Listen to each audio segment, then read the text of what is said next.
Mis queridos amigos y hermanos, sean todos bienvenidos en el nombre de nuestro Señor Jesucristo a una nueva edición de su comentario al texto bíblico sobre el cual la lección de la escuela sabática está basada, donde semana tras semana ofrecemos en el temor y en la gracia de nuestro Señor Jesucristo una lectura comentada de los textos bíblicos principales que forman y constituyen la escuela sabática para que usted, en el nombre de Cristo, por la ayuda del Espíritu Santo, pueda desarrollar su propio entendimiento de las enseñanzas bíblicas para que bien que usted sea un maestro de escuela sabática o bien que usted sea sencillamente un estudiante, usted pueda crecer en la gracia de nuestro Señor Jesucristo a través de la contemplación de las Sagradas Escrituras. Quien les habla, su servidor Manuel Ospino, se siente complacido, agradecido con Dios por esta oportunidad y privilegio y les enviamos un caluroso abrazo desde Mérida, Venezuela, diciéndoles que este repaso y comentario tiene un complemento totalmente en vivo que realizamos cada día de sábado a las 7:30 de la mañana, hora de Venezuela, para que usted pueda complementar, para que usted pueda tener respuesta para algunas inquietudes, algunos comentarios y compartir juntos en la mañana del día sábado antes de ir a las iglesias locales. Habiendo dicho esto, vamos entonces a realizar una oración y así ponemos nuestras mentes y corazones en las manos de nuestro Señor para comenzar a estudiar y comentar su santa palabra. Vamos a orar. Bendito y santo Padre Celestial, en el nombre precioso, nombre santo, nombre glorioso de Cristo, suficiente, bueno, queremos, Señor, en esta oportunidad venir delante de ti, delante de tu trono de gloria y solicitarte en el nombre de Cristo el cumplimiento de tu preciosa promesa acerca de tu Santo Espíritu. Envía tu Espíritu, Señor, para que eleve nuestras miradas débiles y las permita, Señor, posar en Cristo y contemplar a Cristo maravillosamente exaltado, Señor, en tu palabra, para que así podamos ser transformados por su poder transformador de gloria en gloria a tu imagen y semejanza. Te pedimos todo esto, Padre Santísimo, en el nombre precioso y santo de Cristo Jesús. Amén y amén. Muy bien, mis queridos amigos, quiero invitarles entonces a considerar, antes de dedicarnos a estudiar las fases del juicio, tal como la Escritura lo enseña, recordemos, nuestro interés en esta lección se trata de el proceso del juicio. Y antes de centrarnos en las fases del juicio, tanto previo al advenimiento, como durante los 1000 años, como después de los 1000 años, o llámese juicio ejecutivo, antes de centrarnos en cada una de estas fases, es necesario que nosotros podamos tener bien comprendidas cuáles son las razones de este juicio, cuáles son los fundamentos de este juicio, para que nosotros podamos entender cuáles son las razones y las causas, los motivos bíblicos, divinos, que llevan a la realización de este juicio. ¿Por qué es necesario llevar a cabo este juicio? ¿Cuál es la razón por la cual este juicio se lleva a cabo? Para poder comprender esto, nosotros necesitamos entonces partir de una pregunta fundamental.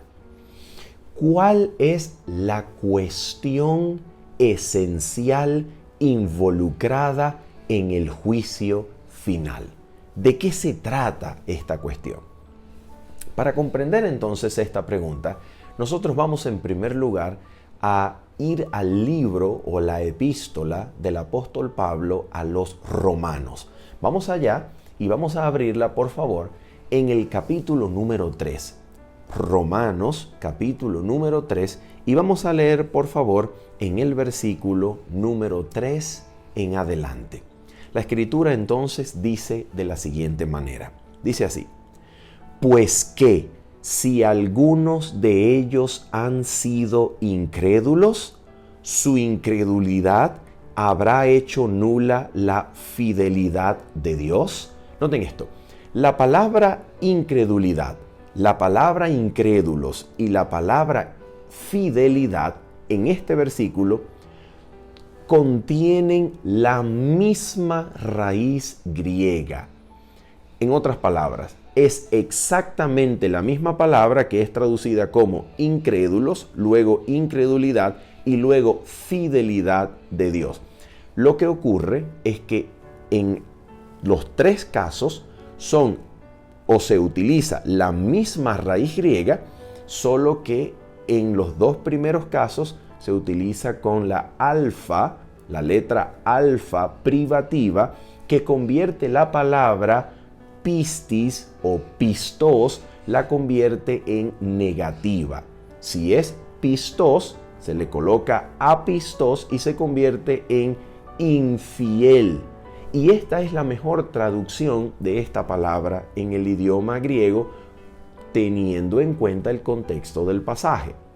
En otras palabras, no se está hablando de incrédulos o incredulidad en el sentido de quien no ha creído, sino se está hablando de infidelidad en el sentido de quien no ha honrado, no ha cumplido su llamamiento histórico, porque se está hablando acerca del llamamiento histórico y del propósito histórico del pueblo de Israel como instrumento de revelación en las manos del Señor para el mundo. Entonces, nota, Pablo hace la pregunta, vamos a traducirla de esta manera.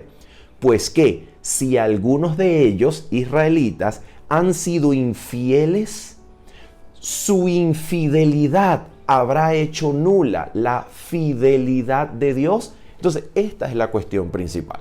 La cuestión principal es que si aparentemente el plan de Dios de utilizar a Israel como instrumento de su revelación para el mundo ha fallado, pues algunos de ellos han sido infieles a este llamamiento, esta infidelidad del pueblo o de algunos del pueblo tornará nula la fidelidad de Dios para cumplir sus promesas. De eso se trata la pregunta. Ahora, mira la respuesta del apóstol Pablo. Versículo número 4. De ninguna manera, antes bien, sea Dios veraz y todo hombre mentiroso, como está escrito. Ahora noten que el apóstol toma una cita del Antiguo Testamento para comprobar y fortalecer lo que ha dicho. ¿Qué cosa es lo que ha dicho? Sea Dios veraz y todo hombre mentiroso. ¿Cuál es la cita que toma? Salmo 51, versículo número 4. Y la cita en este sentido. Atención. Como está escrito, para que seas justificado en tus palabras y venzas cuando fueres juzgado. Pregunto, ¿de quién se trata en el texto, que es una cita del Salmo 51, de quién se trata en el texto cuando dice, para que seas justificado en tus palabras y venzas cuando fueres juzgado? ¿Quién está siendo juzgado? ¿Quién necesita ser justificado? De acuerdo con la cita y de acuerdo con el contexto en el cual está puesto este texto. La respuesta es que quien está siendo juzgado, quien requiere ser justificado en un contexto de juicio, es Dios mismo. Y aquí entonces se formula la pregunta más importante de todas. ¿Por qué Dios está siendo juzgado? ¿Por parte de quién está siendo Dios juzgado? La respuesta a esta pregunta es fundamental para entender todo lo que implica el juicio según la Biblia. Atención con esto. ¿Por qué razón Dios necesita un juicio? Noten esto. Cuando el mal se originó en Lucifer y éste permitió que el mal tomase rienda suelta en su corazón, hasta el punto de encontrarse en abierta rebelión contra el Dios del cielo y su Hijo Jesucristo, Dios permitió que el mal siguiera su curso y que los principios introducidos por Satanás en la gran rebelión en contra de Dios, su justicia, su autoridad y su benevolencia, todos estos principios de Satanás fuesen puestos en evidencia histórica. Y esto es fundamental. Es fundamental entender que Dios, en su infinita, completa y absoluta sabiduría, conoce todas las cosas. Delante de Él, todas las cosas están desnudas. Delante de Dios, lo mismo es el futuro como el principio de todo asunto. Dios, en su mente eterna, comprende absolutamente todas las cosas, desde el principio hasta el fin de ellas. Él sabe todas las cosas. Pero para que esta sabiduría sea reconocida, para que esta sabiduría sea alabada por los seres inteligentes que Él ha decidido crear con libertad moral para elegir, entonces esta infinita sabiduría que reposa en la eterna mente de Dios debe ser manifestada, revelada, desplegada en una secuencia histórica que pueda ser seguida de principio a fin por los seres inteligentes que componen el universo, para que el despliegue histórico secuencial de causa a efecto de estos principios de sabiduría divina puedan ser evidenciados en la historia y los seres inteligentes de la creación puedan decir al final: verdaderamente, Señor, justos y verdaderos son tus juicios. Te alabamos, te adoramos. Toma mi conciencia, toma la lealtad de mi corazón, porque eres verdaderamente bueno.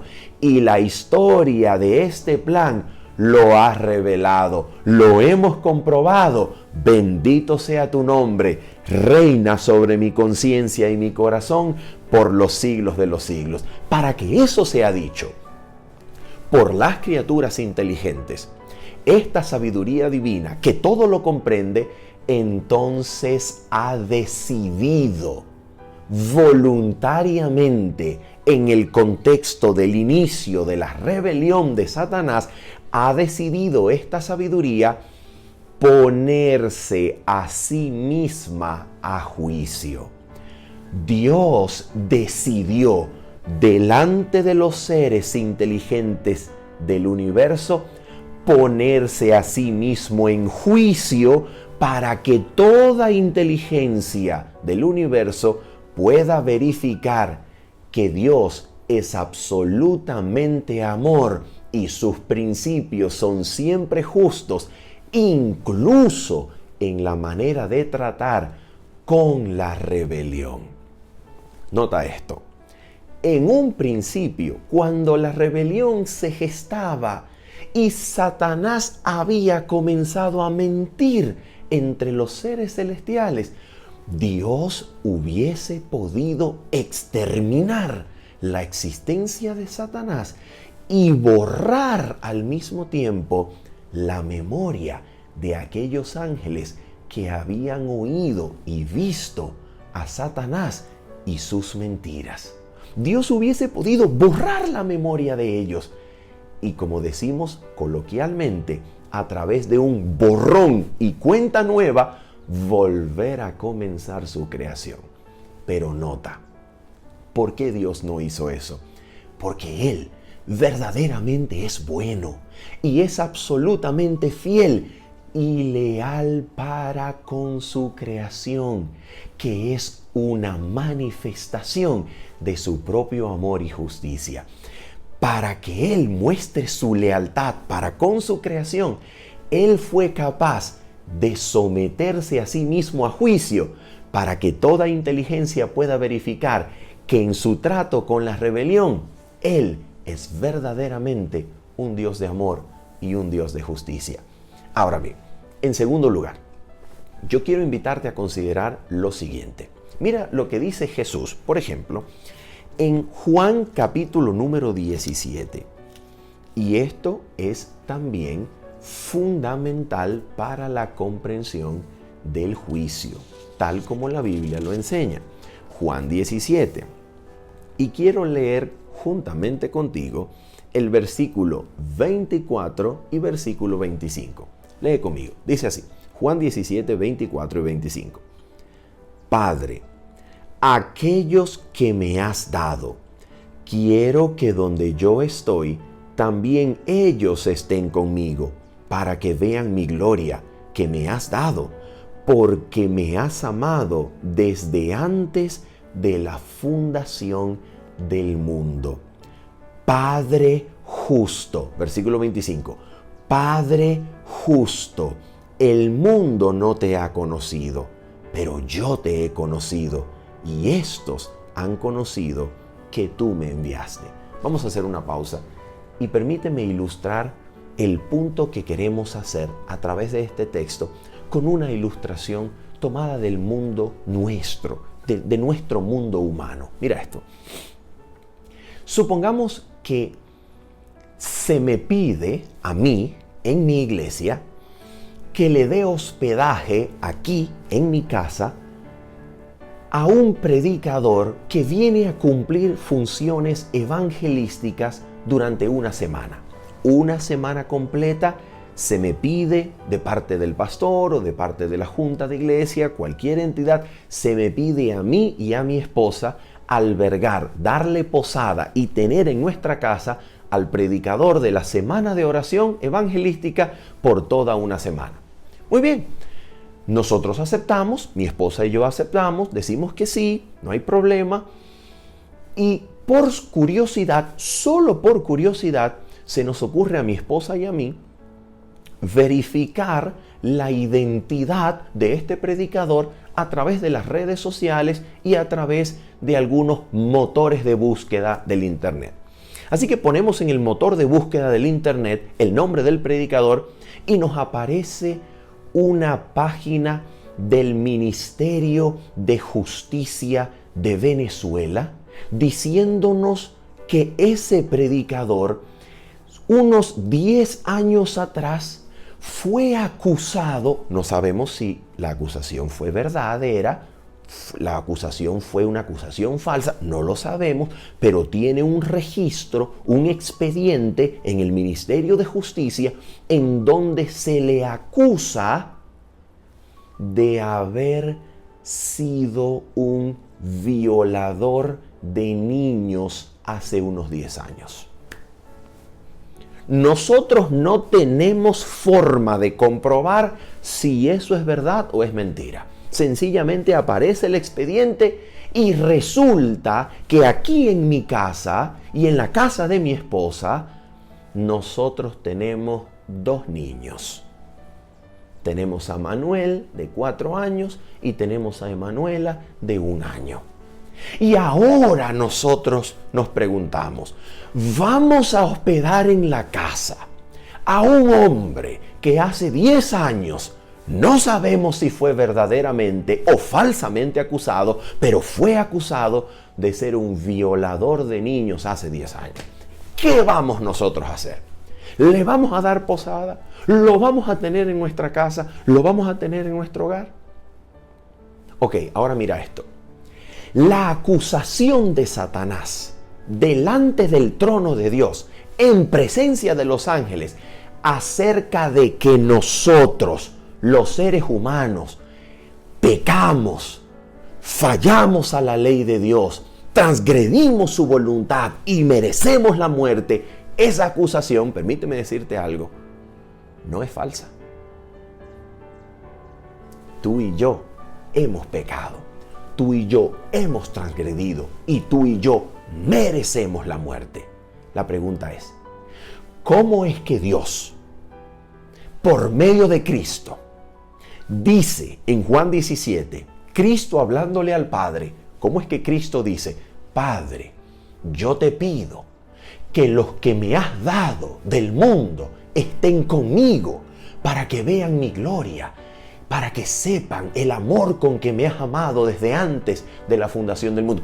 ¿Cómo es posible que a nosotros, que hemos sido rebeldes, que hemos pecado, que hemos transgredido la voluntad de Dios y que merecemos la muerte, cómo es posible que Cristo pida al Padre que nos albergue, que nos lleve, que nos haga vivir en el reino celestial, siendo ese mismo lugar desde donde el cual Satanás fue expulsado por un pecado? ¿Te das cuenta? Entonces, ¿cómo Dios es justo, llevando a quienes han transgredido su ley a las moradas celestiales, si precisamente de esas moradas celestiales los ángeles fueron expulsados por seguir a Satanás?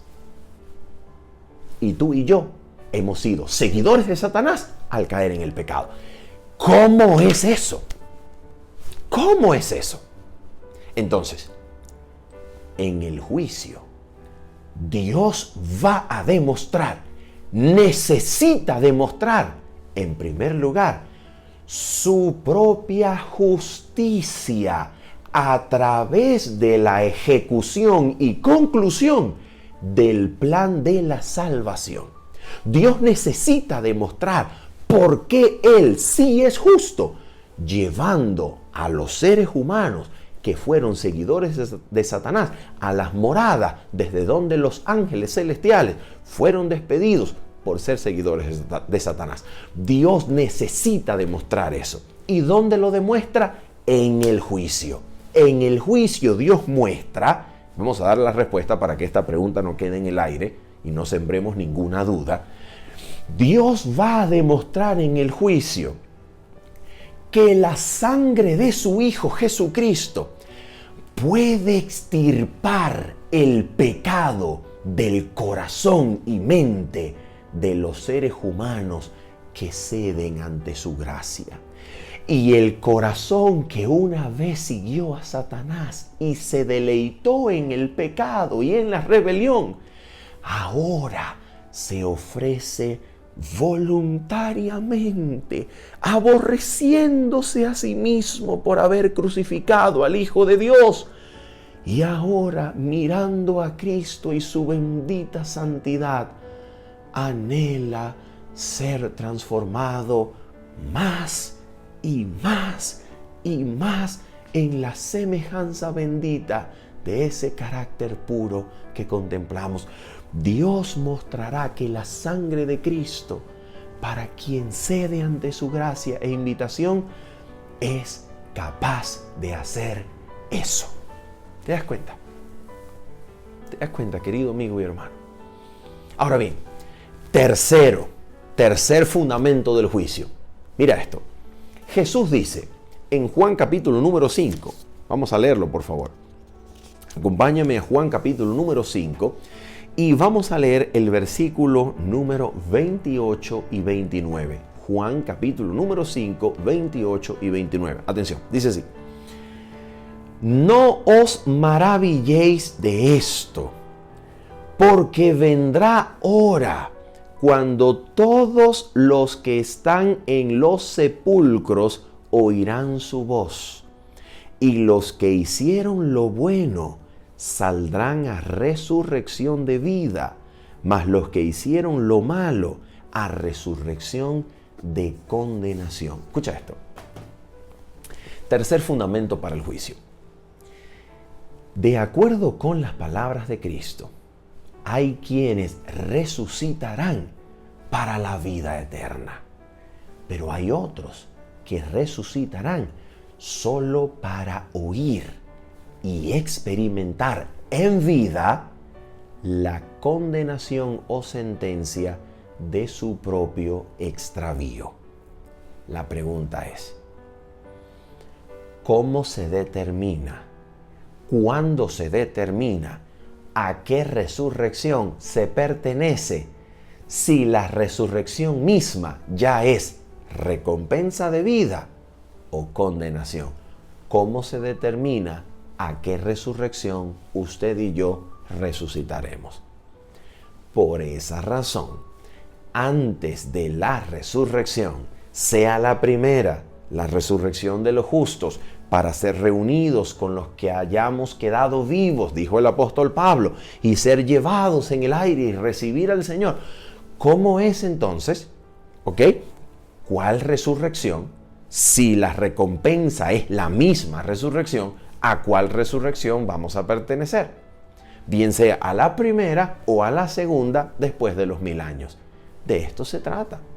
Para eso es necesario un juicio previo a las resurrecciones, bien sea previo a la primera o previo a la segunda después de los 1000 años, para que en este juicio se pueda verificar que realmente quien resucita en la primera debía haber resucitado en la primera, y quien resucita en la segunda, verdaderamente esa es la resurrección que le corresponde.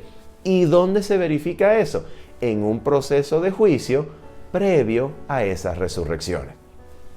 Habiendo dicho esto, tenemos entonces el fundamento cósmico, universal, terrenal de la razón del juicio que Dios realizará. Tenemos entonces el fundamento cósmico que implica las inteligencias de los ángeles celestiales que deben y requieren verificar la justicia de Dios desde el comienzo de la rebelión, tanto por la introducción de los seres humanos al cielo, que los ángeles deben verificar que realmente se está llevando al reino celestial personas que no llevan la semilla de la rebelión en sus corazones, así como mi esposa y yo necesitaríamos comprobar, saber, verificar si vamos a tener en casa a una persona que fue acusada, no sabemos si falsa o verdaderamente, pero necesitamos una forma de verificar que esa persona ha sido regenerada, restaurada, para que nuestra armonía en el hogar no corra peligro. De la misma manera, los ángeles de gloria han de verificar que al introducir seres inteligentes creados que en algún momento acompañaron a Satanás en su rebelión, ahora al ser parte de la armonía celestial no representan un peligro para el universo. Y así Dios, delante de los ángeles, muestra su propia justicia, verifica sus principios eternos de amor y justicia delante de ellos, y al mismo tiempo se decide cuáles son los respectivos resucitados para la primera resurrección y los resucitados para la segunda. De esa manera, todo es verificado y Dios puede ser alabado, su justicia vindicada, su perfecto amor y carácter mostrado, y delante de Él podemos nosotros decir: verdaderamente, Señor, justos y verdaderos son tus juicios. Bien, vamos entonces a mirar la primera fase de este juicio, el juicio previo al advenimiento. ¿Dónde está fundamentado el juicio previo al advenimiento? Mira, uno de los lugares más sencillos y simples de contemplar que realmente ocurre un juicio antes de la venida del Señor es Daniel capítulo número 7. ¿Y cómo podemos nosotros notar eso? Ok, mira esto, mira el punto. En Daniel capítulo número 7, comenzamos a leer en el versículo número 8 y se nos dice lo siguiente. Nota esto. Mientras yo contemplaba los cuernos de la cuarta bestia, ¿ok? Mientras yo contemplaba los cuernos, he aquí que otro cuerno pequeño salía entre ellos, y delante de él fueron arrancados 3 cuernos de los primeros, y he aquí que este cuerno tenía ojos como de hombre y una boca que hablaba grandes cosas. Versículo 9. Escucha esto. Estuve mirando. ¿Qué cosa estaba mirando? Las actividades blasfemas, satánicas, perseguidoras del cuerno pequeño que salió de entre los cuernos de la cuarta bestia. En pocas palabras, Daniel está describiendo al poder del anticristo que surge del contexto histórico de la Roma imperial, que cedió su paso histórico a la Roma religiosa católica papal. ¿Ok? En medio de esta actividad histórica, Daniel dice: estuve mirando hasta que fueron puestos tronos, y se sentó un anciano de días, cuyo vestido era blanco como la nieve, y el pelo de su cabeza como lana limpia. Su trono llama de fuego, y las ruedas del mismo fuego ardiente. Un río de fuego procedía y salía de delante de él. Millares de millares le servían, y millones de millones asistían delante de él. El juez se sentó y los libros fueron abiertos. Mira esto. A ver, de acuerdo con el contexto de la visión de Daniel, los libros son abiertos, los tronos son puestos y el juez se sienta con millares y millares de testigos delante de él, que son los ángeles. ¿En qué contexto? ¿Cuándo sucede eso? ¿En qué momento de tiempo comienza el juicio? Nota esto: en el momento en el cual el cuerno pequeño que salió de entre los otros de la cuarta bestia está vivo, haciendo y llevando a cabo sus actividades históricas, blasfemas, satánicas y perseguidoras.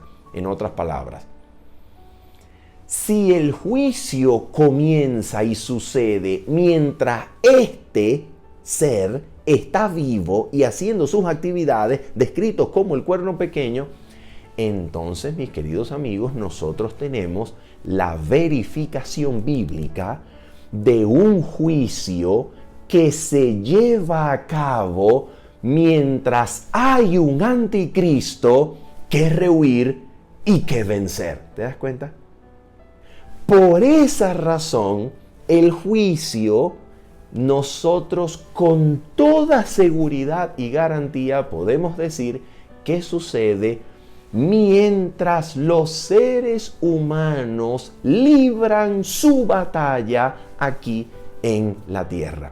Mientras hay oportunidad de salvación y mientras hay oportunidad de caer, ser vencidos o vencer al anticristo por la fe en Cristo Jesús, como se describe en Apocalipsis capítulo número 12, capítulo 13, capítulo 14, mientras hay un anticristo que vencer en el nombre de Cristo y por la fe en Cristo Jesús, guardando sus mandamientos y la fe en Jesús, entonces se lleva a cabo un juicio.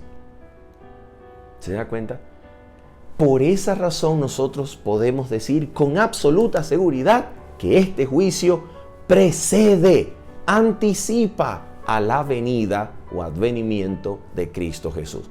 Y eso es exactamente como se describe en las escenas apocalípticas en Apocalipsis 12 al 14. Fíjate, en Apocalipsis 14, versículo 14 en adelante, cuando se ve venir al Hijo del Hombre en las nubes del cielo, con una hoz aguda para cegar la tierra, todo lo que fue la batalla del remanente contra Satanás y el anticristo, toda esta batalla anticipa esa venida. Esta anticipación de la venida de Cristo, que ocurre en Apocalipsis 14, versículo 14 en adelante, también incluye en Apocalipsis capítulo número 12 y 13, incluye el llamado. En Apocalipsis capítulo número 14, versículo 6 en adelante, el llamado, atención, de un juicio que se está llevando a cabo, y este llamado nos llama a adorar al Creador por encima de todas las cosas en el contexto de un anticristo que se levanta como una bestia para perseguir y atraer adoración para sí. El llamado a adorar a Dios que ocurre en Apocalipsis 14 ocurre precisamente porque la hora de su juicio ha llegado. ¿Te das cuenta?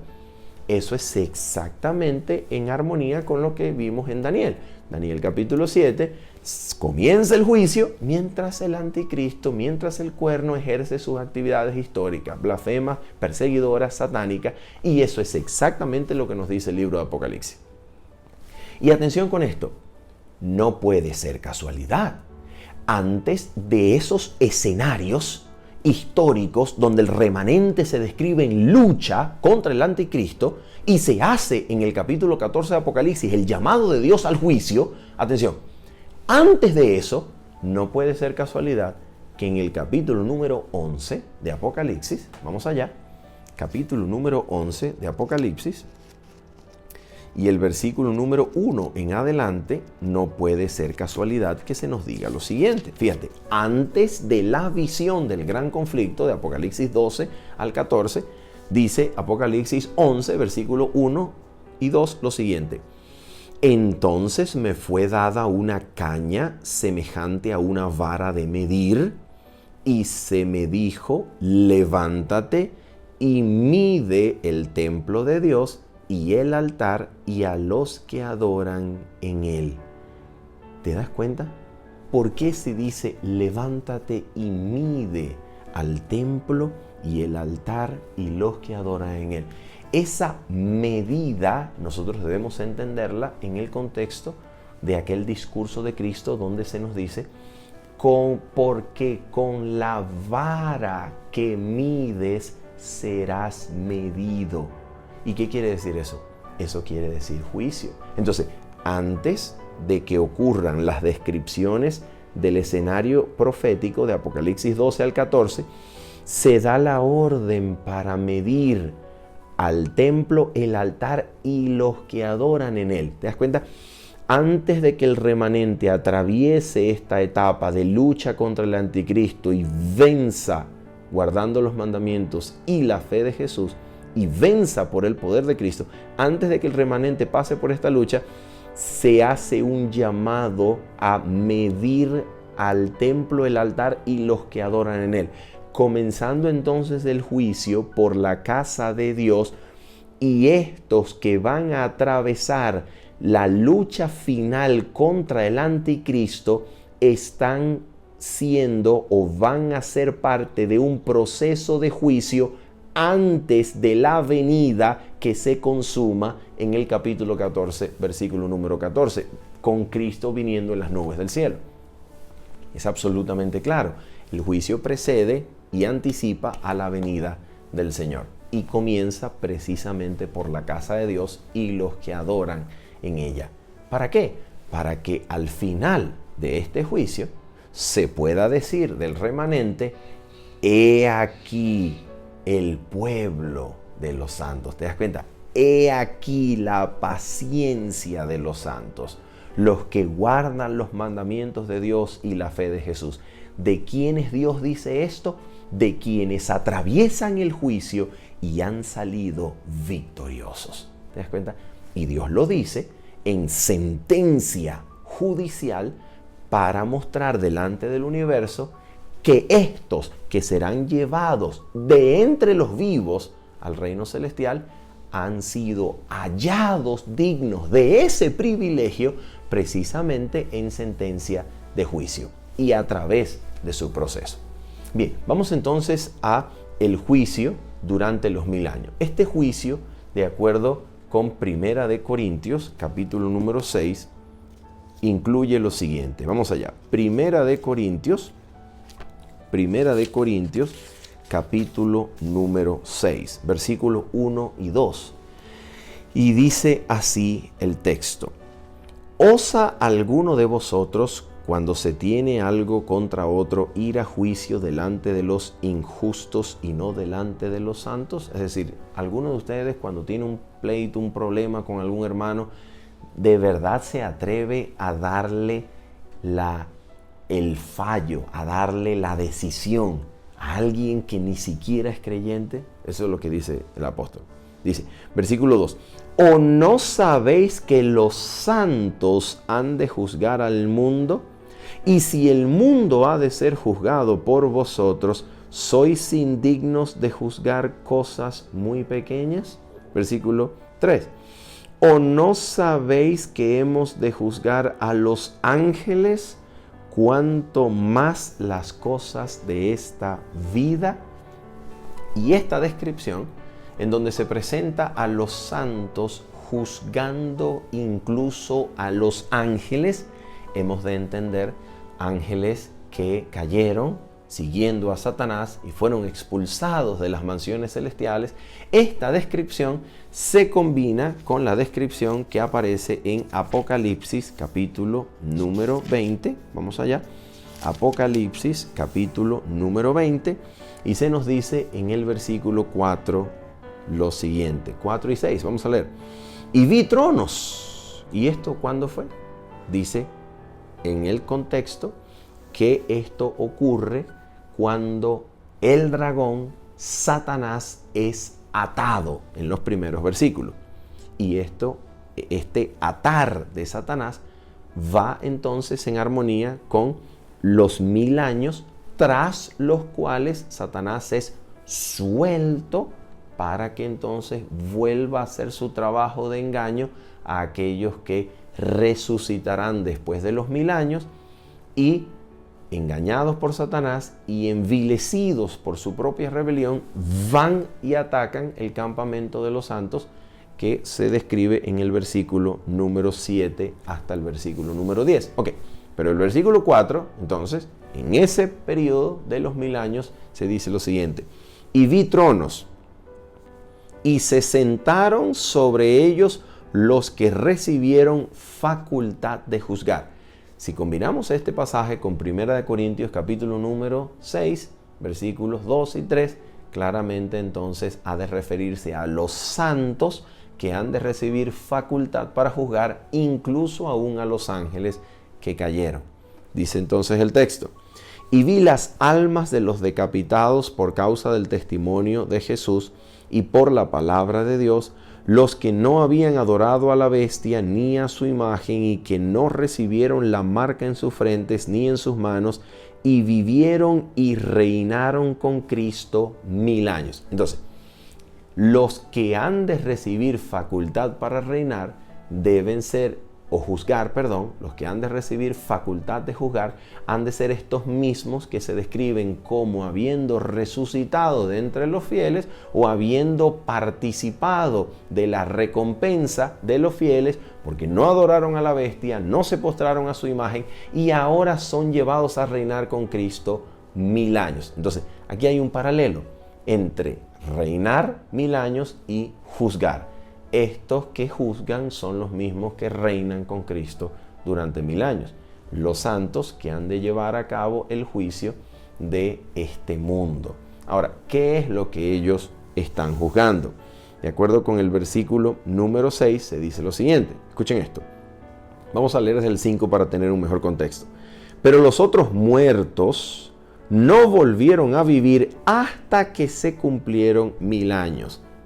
Esta es la primera resurrección. Es decir, esta frase que dice esta es la primera resurrección se ha de entender como una frase parentética, un paréntesis que refiere a lo anterior, a quienes habían resucitado para reinar con Cristo 1000 años. Y luego dice: bienaventurado y santo el que tiene parte en la primera resurrección. La segunda muerte no tiene potestad sobre estos, sino que serán sacerdotes de Dios y de Cristo y reinarán con él 1000 años. Entonces, noten esto. Es muy importante, pero muy importante, que se diga que estos que han recibido facultad de juzgar, que son los mismos que reinan con Cristo 1000 años, es muy importante que se diga en esta descripción que hay otros muertos que no resucitaron, que no volvieron a vivir, sino hasta después de los 1000 años. Y luego se habla de una muerte segunda que no tiene potestad sobre los que resucitaron en la primera resurrección, sino que por implicación tiene potestad sobre los que resucitan después de los 1000 años. Entonces, la pregunta es, estos que han de recibir facultad de juzgar, ¿qué juzgan? Precisamente juzgan la razón por la cual unos resucitaron en la primera resurrección, mientras que otros resucitan en la segunda. Resurrección de condenación, como lo describe el capítulo número 20 en adelante. Pues quienes resucitan en la segunda resurrección, después de los 1000 años, se dice de ellos que el fuego de Dios descendió y los consumió. ¿Por qué resucitan para condenación? Esa es la pregunta que determinan, que juzgan, que verifican quienes reciben la facultad de juzgar durante los 1000 años.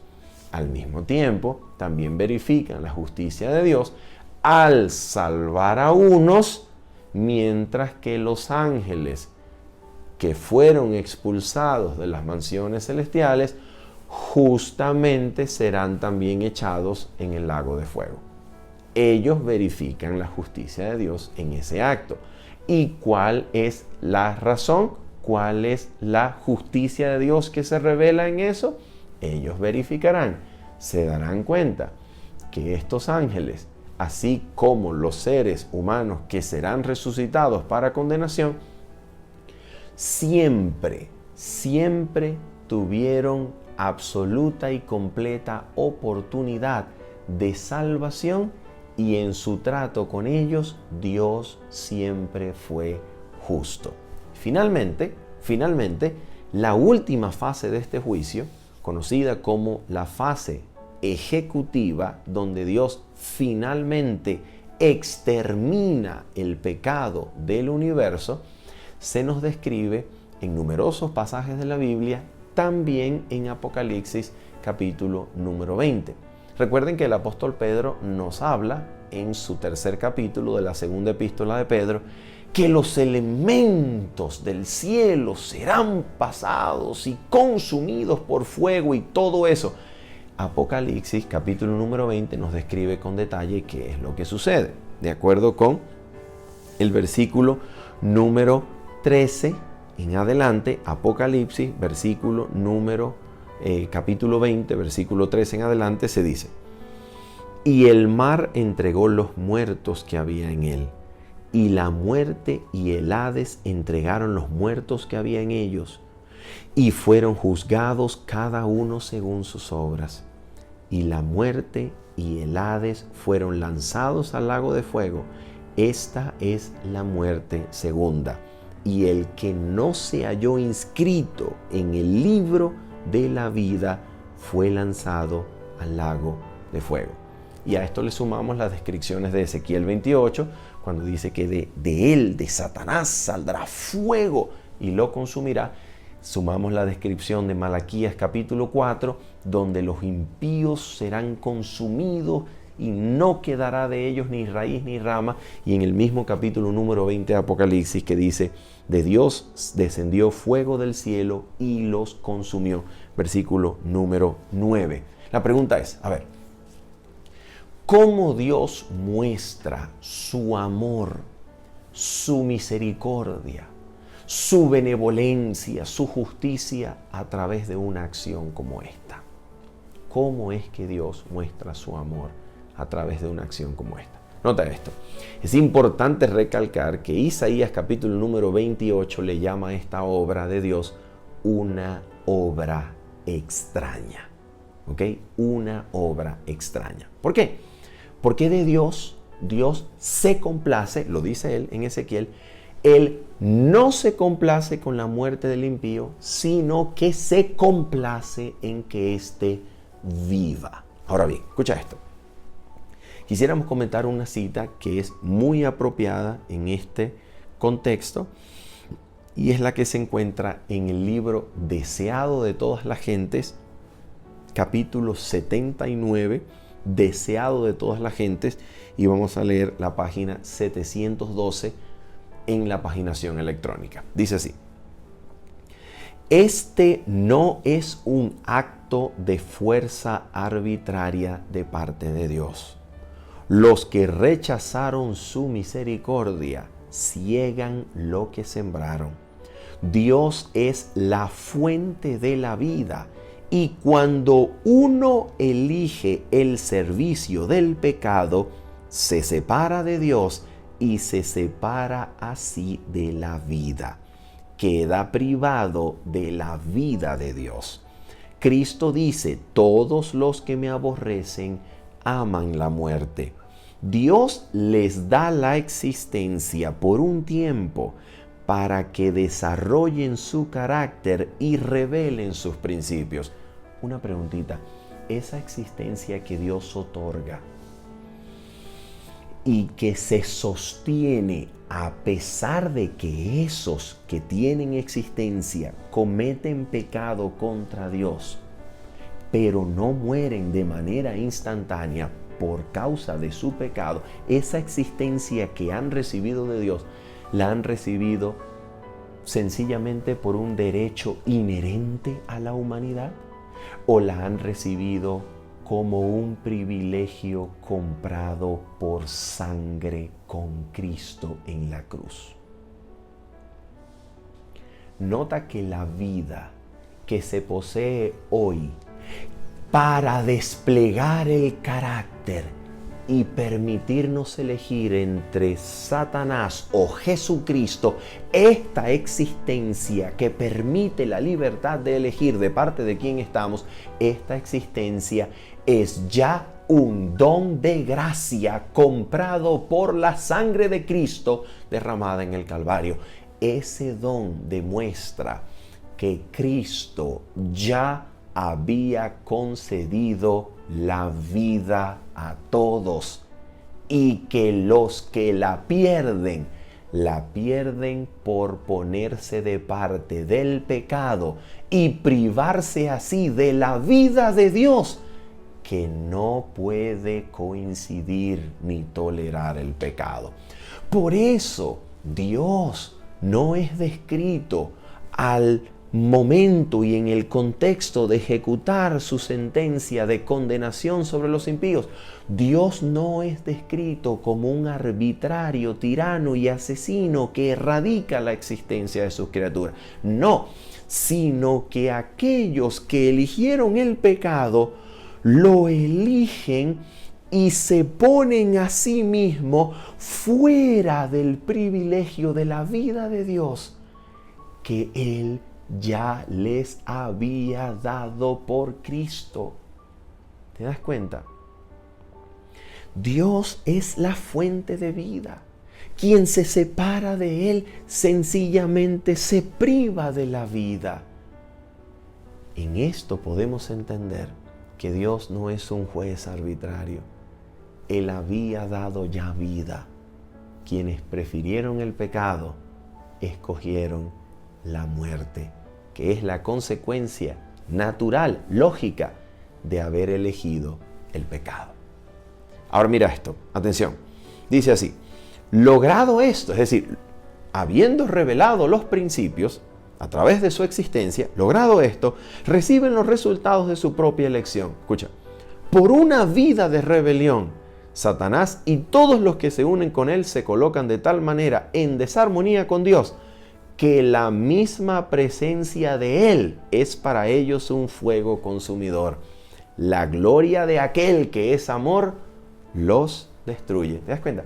La misma gloria que a los creyentes en Cristo anhelamos y esperamos que nos sostenga por la eternidad entera, la misma gloria que nos ha transformado, que hemos contemplado en el rostro de Cristo y que contemplaremos por los siglos de los siglos y nos hará más y más y más semejantes a Él, la misma gloria que nos sostiene, que sostuvo a Cristo en el desierto sin comida, la misma gloria de Dios que a los redimidos nos sostendrá, terminará destruyendo a aquellos que se han puesto de tal manera en desarmonía con Dios que para ellos mejor es la muerte que la vida. ¿Por qué? Porque no podrían vivir en comunión gozosa con aquel que es santo y cuyos principios son santos. ¿Te das cuenta? Y finalmente quiero decirte algo que aparece en el mismo libro, Deseado de todas las gentes, capítulo número 5, que se titula La dedicación, y en la página número 40. Mira lo que dice aquí. Esto es una cosa maravillosa. Escucha esto. En su actitud hacia Cristo, todos iban a demostrar en qué lado estaban. Estoy leyendo la página 40 del Deseado de todas las gentes. Y así cada uno pronuncia juicio sobre sí mismo. En el día del juicio final, cada alma perdida comprenderá la naturaleza de su propio rechazamiento de la verdad. Se presentará la cruz y toda mente que fue cegada por la transgresión verá su verdadero significado. Ante la visión del Calvario con su víctima misteriosa, los pecadores quedarán condenados. Esto es algo muy, pero muy importante. Si el juicio y la final sentencia trae la condenación, permíteme decirte que solamente la traerá sobre aquellos que viendo la cruz, contemplando la cruz, la rechazaron, la pisotearon y la tuvieron por inmunda. Porque la cruz les había dado vida a todos. Delante de la cruz, los pecadores quedarán condenados para que comprendan que la única razón por la cual Dios los condena es porque ellos se enemistaron sin causa contra esa bendita cruz que solo los atraía con amor. El lugar desde donde el cual el Creador manifiesta su eterno amor fue rechazado, fue odiado y fue pisoteado. Ese lugar hace que el universo perciba que Dios es justo al retirar la vida de aquellos que se han opuesto ante la mayor manifestación de amor del universo. Ante la cruz, ante el amor de Cristo, Dios en carne crucificado, los impíos se darán cuenta de la naturaleza de su rebelión y reconocerán que Dios es justo y glorioso también por su propia destrucción. Habiendo dicho esto y esperando que usted haya podido crecer en la contemplación de las Sagradas Escrituras, en la gracia de Cristo Jesús, nos despedimos diciéndoles, nos vemos el sábado, 7:30 de la mañana, hora de Venezuela. Bendiciones. Chao, chao.